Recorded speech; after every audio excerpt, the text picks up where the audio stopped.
Vamos a irle dando paso a la siguiente conferencia, optimización del recurso en el manejo de las fugas y dehiscencias anastomóticas, del algoritmo a la solución endoscópica, por parte del doctor Julio Pereira, profesor titular de gastroenterología de la UFCSPA, Universidad Federal de Ciencias de la Salud de Porto Alegre, jefe del servicio de endoscopia de la Santa Casa de Porto Alegre. Bienvenido, doctor. Muchísimas gracias. Gracias. Muchas gracias. La primera diapositiva.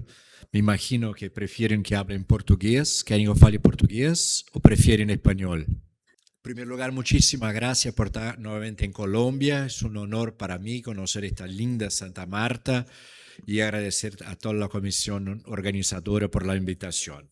Y vamos a hablar hoy, por lo que veo, es la cuarta charla sobre temas muy parecidos, tal vez el mismo, y sería tal vez la quinta.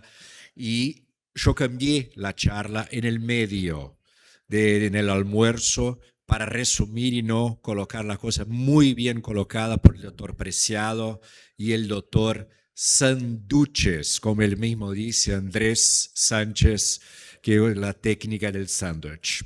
Bueno, del punto de vista, hay impacto clínico muy grande de estas complicaciones, fístulas y dehiscencias de anastomosis, ¿no? Fístulas, ya muy bien colocado por el doctor Moura, que es una comunicación anormal entre dos epitelios normales. Y el leak, la pérdida del líquido para, por ejemplo, la cavidad peritoneal. Entonces, esto tiene un impacto clínico muy importante y un costo también, no solo humano para el paciente, como para todo el tratamiento que esos pacientes van a acabar terminando mucho más semanas internados, por lo menos más 20 días que le costará a este paciente. Vamos a hablar ustedes como el pointer. ¿Cómo? ¿Dónde? Sí, perdón. Acá está el pointer. El encontré. Bueno, ahí está. O sea, vamos a hablar de clasificación, timing terapéutico, que cambia de paciente a paciente, de situación a otra, y nuestro arsenal endoscópico. Voy a resumir y dar las indicaciones de guidelines para ustedes. Estoy de acuerdo con que habló el doctor Moura sobre clips tanto through the scope como over the scope, ¿no? El padlock. Y vamos a hablar también de la técnica que inicialmente empezó en Brasil, que es la técnica del doctor Flaubert, los brasileños llaman Flaubert, que es el vacío modificado, y lo que significa una optimización de recursos económicos para todo eso. Bueno, del punto de vista de impacto clínico, ya hablé a ustedes, es muy grande y esto lleva, por ejemplo, ustedes van a encontrar una dehiscencia post-esofagectomía alrededor del 10 a 15% de las veces. O sea, es frecuente, ¿no?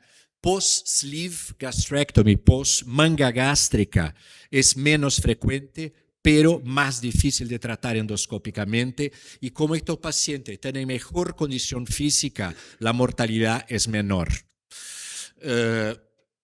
Y si no tratamos, hay una gran mortalidad y un aumento de costo hospitalar brutal para el sistema de salud. Esto hay que tener noción. Entonces, ¿por qué el tratamiento endoscópico hoy es el preferido? Porque la reoperación tiene mucho más mortalidad que el tratamiento endoscópico. La endoscopía es una intervención menos invasiva y, muy importante, preserva la anastomosis si hay una dehiscencia de la misma. Permite nutrición enteral precoz durante el tratamiento, colocando una sonda por la narina contralateral. La tasa de suceso clínico depende de la técnica y del timing, o sea, cuándo se empezó el tratamiento endoscópico, pudiendo llegar a 90% o más cuando se empieza tempranamente. Y ese es el abordaje de primera línea recomendada por la Sociedad Europea. Y también hay reducción del tiempo de reinternación y tiempo de UTI de UCI con el manejo endoscópico, y la mejor técnica según el guideline y metaanálisis es la endoscopía, es endoscopic vacuum therapy, o sea, el vacuo, el vacío, el tratamiento con vacío. O sea, esto es un trabajo nuestro del 2003, hace más de 20 años, publicado en GIE, que usábamos, no solo una dehiscencia, sino una desconexión, o sea, total de la anastomosis. En la época pusimos un stent parcialmente cubierto, resolvió, este paciente vino a morir de metástasis hepáticas 5 meses después. Pero fue el primer caso de stent en una desconexión de anastomosis publicada en la literatura. Bueno, siguiendo. Entonces, ¿qué es considerado una situación aguda precoz? Son los pacientes hasta 7 días. Y esto significa que si vamos a conseguir muy mejor resultado en cualquier tratamiento endoscópico. No hay sentido de usar clips hoy en estos pacientes. El clips endoscópico, en nuestra opinión, tiene sentido si nosotros durante la endoscopía vemos la perforación, una mucosectomía, una ISD. Estos pacientes sí tienen indicación del clips endoscópico, porque no va a contaminar y se consigue resolver fácilmente. O una perforación post-diverticulotomía de Senker. Ahí sí está indicado el clips, porque se reconoce el problema en el momento, no va a tener tiempo de contaminación, se cierra, antibiótico, y este paciente vuelve a comer en 3-4 días porque los epitelios se reaproximan en 48-72 horas. Ahí sí, pero el reconocimiento inmediato, pero la dehiscencia de anastomosis no va a ocurrir en 2 días, un día, o sea, en la primera semana. Y muchas veces este paciente ya empezaron a comer, ya se hizo una colección y ya podría haber infección también. O sea, en estos casos, el ideal siempre es hacer una combinación. Evitar stents como primera opción en la primera semana. Esto es muy importante. La situación y la crónica, más de 90 días, es seguramente la mejor abordaje que hay. O septotomía o el vacío. Jamás un paciente con 90 días de historia de fístula se puede hacer cierre con clips o overstitch o cualquier otro. ¿Por qué? Esto va a funcionar en un tejido sano, un tejido sano. Un tejido inflamado, enfermo, como 3 meses de una fístula, jamás va a cerrar usando estas técnicas. Entonces, nuestro arsenal, ya hablé a ustedes. La indicación de los clips, principalmente en defectos chicos agudos, los vistos identificados inmediatamente post-endoscopía. Limitaciones, ya les hablé, y el overstitch si es muy grande, una perforación post-dilatación endoscópica, por ejemplo, percibida inmediatamente una enorme perforación, ahí sí se puede usar el OTSC. Problema en Brasil, que en nuestro hospital, por ejemplo, no tenemos en nuestro arsenal inmediato por el costo OTSC. Hay que llamar al representante. El paciente tiene que pagar o intentar con el convenio. O sea, no es tan fácil así se conseguir esta cosa, pero teóricamente sería. Fístulas crónicas, hay estudios que muestran hasta un 30% del resultado, pero es limitado en nuestra opinión. Los stents o totalmente cubiertos, y se puede usar la técnica de shim, al contrario del doctor Demora, que le gusta usar los parcialmente cubiertos para sacarlos, es un problema. Hay que después agregar un otro stent, que hay costo también esto. Entonces nosotros hacemos la técnica de shim, que lo prende a la narina del paciente con una sonda nasoenteral para garantizar que se quede, sino la migración está en el 40%. Es muy grande el índice de migración. ¿Cuándo se usa stents? Cuando el defecto es muy grande, pero no puede tener colección. Si hay colección, hay que drenarla, o radiológicamente o por endoscopía. Entonces, ¿qué nos muestra la literatura? Y que hoy hubo una inversión. Si vamos a leer lo que se decía en la literatura endoscópica hace 6, 7 años, se decía que stents era la mejor cosa que había. Y hubo un cambio para la terapia al vacío. ¿Cuáles son, en qué se basan los principios de la terapia al vacío? Se hace una deformación de los bordes que hace una angiogénesis y nuevos vasos llevando a nutrición de esto. Al mismo tiempo suga bacterias y permanentemente va sacando el exudato y hace el clearance bacteriano. O sea, limpia la colección y provoca la formación de nuevo tejido a través de la irritación. Hay que siempre tener el tiempo, no necesita a veces, claro, el vacío, la presión negativa en la sonda se va a hacer, no necesita las 24 horas, pero por lo menos 20 de las 24 horas. Es fundamental toda vez que se va a ver el paciente en la enfermería, averiguar si está funcionando la presión, etc. Problema de la técnica. Múltiples cambios y estos llevan 3 semanas, 2 semanas para cerrar. Y el tratamiento endoscópico hay que cambiarlo a cada 5 a 7 días, lo que es laborioso, pero no necesita llevar a estos pacientes al quirófano, se puede hacer en la sala de endoscopía y si el paciente está en la UCI, se puede hacer al lado de la cama en la propia UCI, no hay problema para hacerlo así. Entonces, el posicionamiento es intracavitario, que es una sonda que se pone si hay colección asociada. Si no hay colección, puede ser a lo largo del agujero sin problema ninguno. ¿Ya? Y se usa esto en un defecto puro, o sea, si la colección tiene más de 2 centímetros, si está muy abierta, no hay problema.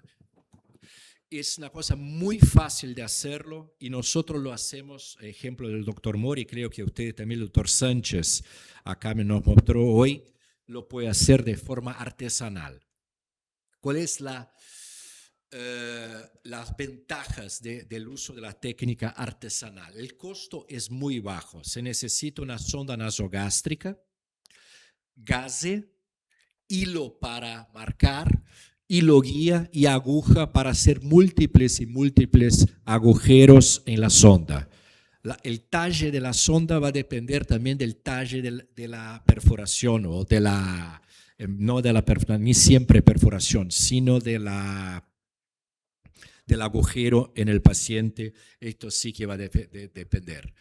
Y se puede usar también espuma de poliuretano, que se usa en cirugía y cortarla en varios pedacitos varias veces. El costo con gase es más bajo. Tal vez la esponja de poliuretano sea mejor en el sentido de menos sesiones de endoscopía. Y al mismo tiempo este paciente recibe una sonda adicional por la otra narina. O sea, es una técnica fácil de hacerla, con bajísimo índice de complicación. El problema de esta técnica que lleva el paciente en el hospital porque necesita hacer el vacío, ese paciente se va a quedar casi un mes en el hospital, entre 20 días y un mes hasta que cierre el defecto. Este es el problema. Entonces, ya le hablé la técnica como se hace, se queda así, al final, bueno, y se coloca en el defecto. Los materiales es fácil, se va cambiando a cada 5 a 7 días y se va verificando tomografía de control y va a cerrar. Es impresionante. Entonces, hablando con comparación de la literatura en distintas metaanálisis, ustedes ven que el suceso clínico es alto, es un poquito mejor con VAC vacío do que con stents, es mejor con vacío también en el número de reintervención. Si consideramos que en el caso de reintervención es colocar una otra técnica, no repetir la endoscopía para la troca de sonda. Migración del dispositivo es bajísima en el caso del vacío porque está fixado, al contrario del stent que tiene 40% de migración si no usamos la técnica de Shin, y ella eso puede ser hecha en el esófago.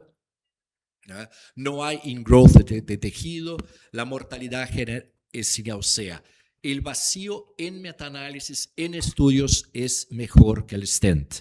Esta es una definición de los últimos años.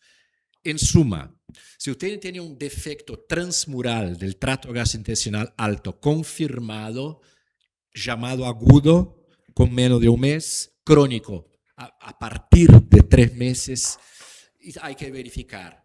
Es grande el defecto, tiene más de 3 centímetros. Ahí este paciente se puede hasta usar un stent o hacer vacío. Punto. Si tiene colección asociada a técnica del vacío.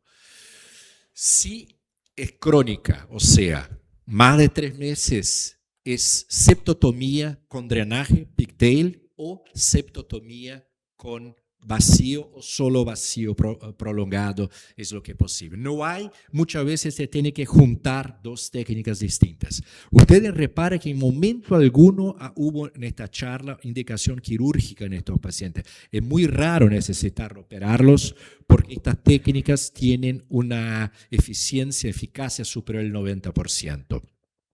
El criterio de cura es ausencia de la colección en tomografía y cierre endoscópico. O sea, take home message para ustedes, que la técnica de vacío es la primera línea. Si la colección está presente, siempre tiene que drenarla de manera intracavitaria. La técnica que el primero que usó Flaubert, el doctor Mora, lo cambió mucho más barata do que la técnica comercial. El timing es decisivo. Cuanto más temprano empezamos, mejor para el paciente y para nosotros también, porque se ha iniciado el vacío antes del 4º día, 5º día, la tasa de suceso es mucho más grande do que después de esto. No existe una solución única, vamos a combinar técnicas y tiene una gran ventaja, no hay por qué llevar a estos pacientes al quirófano. Aquí nuestro último vacío que fue, yo lo hice personalmente, no solo, fue ahora que empezamos en febrero, una perforación post-dilatación endoscópica. Miren, no lo veo, pero no lo estoy consiguiendo, pero acá está a la izquierda, están viendo los agujeros, no es solo este chico abajo, sino es un enorme agujero arriba, y fue 4 sesiones de vacío para que se quedase cicatrizado, recidiva de la anastomosis, y ahí colocamos un stent en este paciente.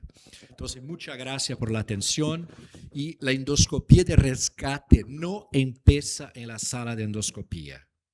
Usted comienza cuando decidimos en protocolos institucionales este paciente en los recursos que tenemos, y hay que hablar con todo el equipo de manejo de este paciente, el clínico, el cirujano que era el dueño del paciente y el endoscopista. Muchas gracias por la atención y espero que todo vaya bien. Muchísimas gracias, doctor Pereira, por su presentación.